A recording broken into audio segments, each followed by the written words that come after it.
días, mi nombre es Juliana Liendo, soy estudiante de la sección 5 del segundo año de medicina y hoy les voy a explicar la enfermedad cerebrovascular.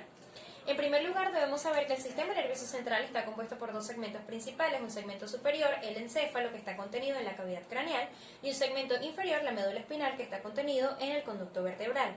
El encéfalo es el componente del sistema nervioso central que incluye el cerebro, que se encarga de controlar y regular las acciones y reacciones del organismo, el cerebelo, que regula la postura, el equilibrio y el movimiento, y el puente encefálico, que está compuesto por el mesencéfalo, la protuberancia y el bulbo raquídeo, que se carga de regular la respiración, el ritmo cardíaco y otros procesos autónomos. Los huesos del cráneo están interconectados por suturas, que sin contar los huesos de la cara son hueso frontal, parietal, occipital y temporal. El encéfalo está cubierto por la corteza cerebral que, a través de giros y circunvoluciones, delimitan los lóbulos cerebrales que van a obtener el nombre según el hueso con el que se relacionen y que además están separados por cisuras o surcos.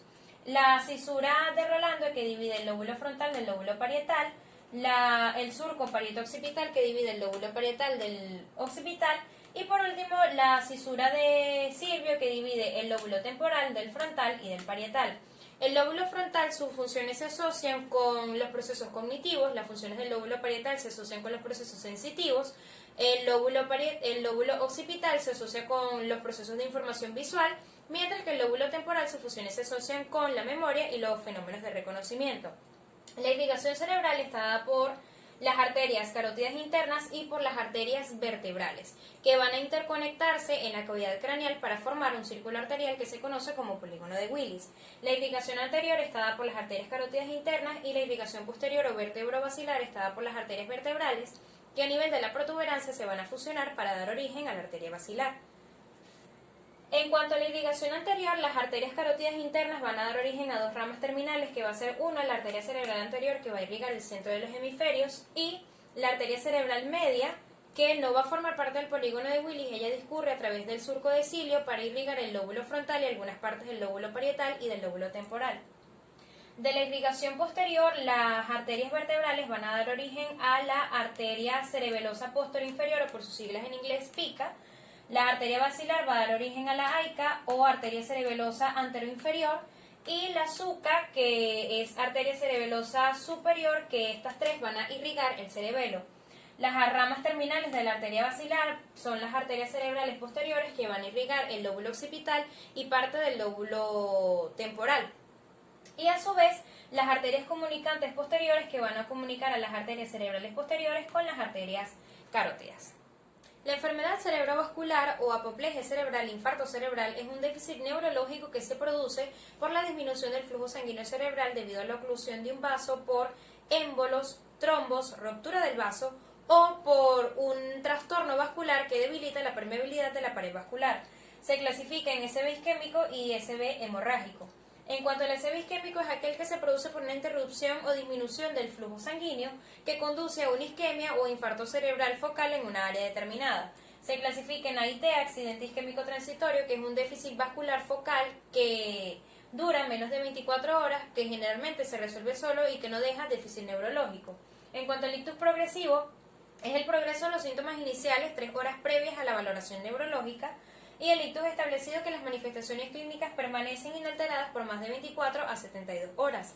En cuanto a la etiología, el SB isquémico se va a clasificar según la causa de la isquemia, en isquemia aterotrombótica, que es la formación de una placa ateromatosa que se aloja en la pared interna del vaso y que obstruye la circulación cerebral, y que generalmente las causas atribuibles son enfermedades cardiovasculares como hipertensión arterial, diabetes, sedentarismo o dislipidemia. En cuanto a la isquemia cardioembólica, es la formación de un trombo dentro del corazón que a través de las arterias carótidas viaja hacia la irrigación cerebral. Las causas atribuibles son la fibrilación auricular, la estenosis mitral y la endocarditis bacteriana. En cuanto a la isquemia cerebral de los vasos pequeños, son trastornos arteriales que afectan las arterias pequeñas, que se profundizan en la corteza cerebral y que ocasionan pequeñas isquemias en formas de laguna, porque lo que también su nombre se conoce como isquemia lacunar. Otras causas indeterminadas o inhabituales también son causas que provocan la formación de trombos, como la anemia, la leucemia, la policitemia, entre otros, y las causas indeterminadas, pues a veces el SB isquémico aparece de forma idiopática. En cuanto a la fisiopatología, la oclusión del vaso reduce el flujo sanguíneo en la región encefálica que irriga. Cuando hay un flujo sanguíneo de 20 ml por cada 100 gramos de tejido, aparece la isquemia sin infarto, a menos que ésta se prolongue por horas o por días. También puede seguir dos rutas: la ruta necrótica, que es la degradación del citoesquelético debido a la falta de los sustratos energéticos de la célula, y la ruta de la apoptosis, en la que la célula está programada para morir. En la isquemia reduce la cantidad de glucosa que puede ser utilizada por la neurona para la producción de ATP por parte de las mitocondrias. Esto permite que la célula se despolarice y por tanto permita la entrada de calcio hacia la célula. Y también hay una degradación de los lípidos, lo cual provoca una destrucción enzimática de la membrana celular y disminuye las funciones vitales de la célula. En cuanto a la clínica de la enfermedad cerebrovascular isquémica, esta va a depender del sitio donde se produzca la isquemia. Si la isquemia afecta a la arteria cerebral anterior, que irriga los centros de los hemisferios y que controla la parte motora de pie, pierna y cadera, los síntomas van a ser hemiparesia, es decir, parálisis de un solo lado del cuerpo o debilidad muscular de un solo lado del cuerpo; hemihipoestesia crural, es decir, disminución de la sensibilidad del miembro inferior de un solo lado; apraxia, que es la debilidad para realizar movimientos controlados; e incontención urinaria.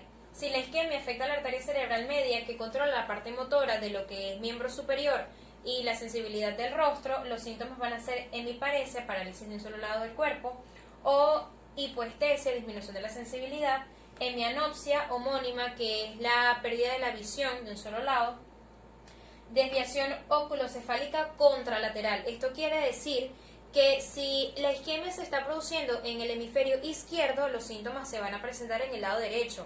Si hay una isquemia en el hemisferio izquierdo, los síntomas se van a presentar del lado derecho. La desviación oculocefálica quiere decir que el ojo se desvía hacia el lado o hacia el hemisferio donde se está produciendo la hemorragia. Y por último, la afasia o agnosia. La afasia si se trata del hemisferio dominante, o agnosia si se trata del hemisferio no dominante. Si la isquemia afecta a la arteria cerebral posterior, que irriga el lóbulo occipital, los síntomas van a ser trastornos de la visión como hemianopsia homónima, es decir, la pérdida de la visión de un solo lado; agnosia visual, deterioro de la memoria; alexia, la dificultad para leer; y acalculia, la dificultad para hacer cálculos simples. Si la isquemia afecta a otras arterias, como la arteria coroidea, que irriga el plexo coroideo para la producción de líquido cefalorraquídeo, los síntomas van a conocerse como síndrome de las 3H: hemianopsia, hemiparesia y la hemihipoestesia. Ahora, en cuanto al diagnóstico, son tres tipos: sindrómico, topográfico y etiológico. Sindrómico, para reconocer si se trata de una enfermedad aguda; topográfico, para determinar la fuente de la isquemia; y etiológico, para determinar la causa de la isquemia. Ahora bien, en la tomografía computarizada se observa una hipodensidad del tejido cerebral, y en la resonancia magnética se observan lesiones lacunares que se asocian a la isquemia lacunar. También para el diagnóstico se utiliza la escala de Cincinnati, que es para la valoración de los pacientes con SB, con la mnemotecnia PRISA, en el cual el paciente debe pronunciar su nombre para la identificación de afasia, intente sonreír para verificar la parálisis facial, y alce ambos brazos para el diagnóstico de la hemiparesia. En cuanto al tratamiento para el SB isquémico, lo principal es evitar el daño cerebral, y esto se hace mediante la neuroprotección. Evitar la hipotermia, la hiperglucemia, la hipoglicemia, la hipertensión y la hipotensión. La fibrinólisis con el fármaco RTA, que es un activador del plasminógeno natural tisular; algunos fármacos de antiagregación plaquetaria, como el ácido acetil salicílico y las estatinas, que actúan como antiinflamatorios y actúan como antitrombóticas; y también la trombectomía endovascular, que es la retiración mecánica del trombo que está causando la obstrucción, pero esto se hace en sitios especializados. Ahora bien, para la administración y la terapia con trombólisis también se suele utilizar la escala de NIS, que es una escala que mide la valoración del paciente con SB isquémico, que son un puntaje según la sintomatología del paciente. En cuanto al SB hemorrágico, es una lesión debido a una extravasación cerebral que da lugar a una colección hemática en el parénquima pulmonar o en el espacio subaranoideo. En cuanto a su etiología, según su localización se clasifica en intraparenquimatosa o subaranoidea. La hemorragia intraparenquimatosa es la extravasación de sangre dentro del parénquima pulmonar debido a una hemorragia subaranoidea crónica o angiopatía amiloidea. En cuanto a la hemorragia subaranoidea, se debe a la presencia de sangre dentro del espacio subaranoideo que se debe o se presenta por hipertensión arterial sistémica, tabaquismo, por una ruptura aneurismática y una ruptura de malformaciones arteriovenosas cerebrales y vasculitis del sistema nervioso central. En cuanto a la fisiopatología del SB hemorrágico, en la hemorragia intercerebral esta se debe por la ruptura de la pared de las arterias en los sitios correspondientes a los microneurismas de Charcot y Bouchard por debilidad de la capa media muscular de las arterias. En cuanto a la hemorragia subaranoidea, la elevación del flujo sanguíneo cerebral produce cambios en la remodelación del vaso sanguíneo. La elevación del flujo sanguíneo dentro del saco aneurismático produce isquemia y edema local. Una vez que se produce la hemorragia, este desplaza el tejido sano y por tanto a su paso va eliminando las fibras de la sustancia gris. En cuanto a la clínica del SB hemorrágico, esta va a depender del sitio donde se produzca la hemorragia. Usualmente las localizaciones son putamen, cerebelo, tálamo y protuberancia. Cuando la hemorragia se produce en el putamen, los síntomas son hemiplegia contralateral, hemiparesia, hemipoestesia, desviación oculocefálica contralateral y déficit de la conciencia.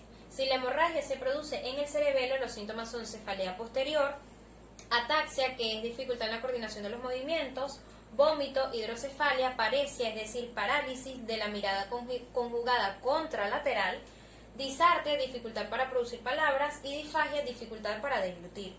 Si la hemorragia se produce en el tálamo, se produce hemiplegia o hemiparesia acompañada de síndromes talámicos, como la alodinia es el trastorno en la percepción del dolor, e hiperalgesia, que es una percepción exagerada o reacción exagerada del dolor, acompañada de apractognosia cuando la hemorragia se produce en el tálamo izquierdo, acompañada de anisocoria y nixtagmo. Cuando la hemorragia se produce en la protuberancia, esto genera cuadros de muy mal pronóstico, pues el cuadro es letal al cabo de unas horas. Viene acompañado de coma profundo y tetraplegia, acompañada de miosis reactiva, hipernea, hipertensión grave e hiperhidrosis. En cuanto al diagnóstico, cuando se sospechan de cuando hay presencia de un cuadro neurológico, la herramienta diagnóstica de primera elección es la tomografía computarizada en la resonancia magnética. En cuanto a la hemorragia intracerebral, en la tomografía computarizada se puede observar un halo hiperintenso acompañado de un halo hiperintenso alrededor que corresponde al edema cerebral periférico. Y en cuanto a la tomografía computarizada de la hemorragia subaranoidea, viene acompañada de la hiperreactividad, la hiperdensidad en forma de estrella que tiene forma de pentágono, como lo pueden percibir aquí, y la angiografía cerebral cuando se sospecha de la ruptura de un aneurisma espontáneo. En el tratamiento del SB hemorrágico, lo principal es el manejo exhaustivo de la hipertensión arterial y la reducción de la presión intracraneal con agentes osmóticos como manitol y urea. En el caso de la hemorragia subaranoidea, debe utilizarse un vasodilatador como nimodipina, acompañado de un calcio-antagonista, laxante, manejo del edema y profilaxis de la convulsión con anticonvulsivantes como epamin. En el caso de la hemorragia intracerebral, debe utilizarse para la emergencia hipertensiva fármacos antihipertensivos como esmolol, furosemida o labetalol, entre otros. Por uso indiscriminado de anticoagulantes debe utilizarse vitamina K más plasma fresco congelado o creoprecipitados. Para la crisis convulsiva debe utilizarse Pamin. En los síndromes de hipertensión endocraniana y edema cerebral debe utilizarse agentes osmóticos como manitol, y pasada media hora debe administrarse una ampolla de diurético de asa. Y para la hemorragia por tumores debe utilizarse dexametasona. Ahora bien, en cuanto a las complicaciones generales para la enfermedad cerebrovascular, en el caso del accidente isquémico transitorio, la principal complicación es el progreso de la isquemia y generar un infarto cerebral. Y en cuanto a la hemorragia intracerebral, según la teoría de Monroe-Kelly, una vez que se instaura la hemorragia, el cerebro, para darle espacio a la hemorragia, se deshace de otros componentes y esto genera hemorragias cerebrales. Las diversas complicaciones incluyen las exacerbaciones de las manifestaciones iniciales como trastornos de la visión, trastornos del movimiento, debilidad, trastornos sensoriales, entre otros. Ahora bien, siguiente van a ver la escala de ranking modificada, que es una escala que se utiliza para evaluar los déficits neurológicos posteriores a una enfermedad cerebrovascular del 0 al 6, siendo 0 asintomático y 6 éxitos. Ahora bien, vive como si fueses a morir mañana, aprende como si fueses a vivir para siempre. Esto según Mahatma Gandhi. Muchas gracias.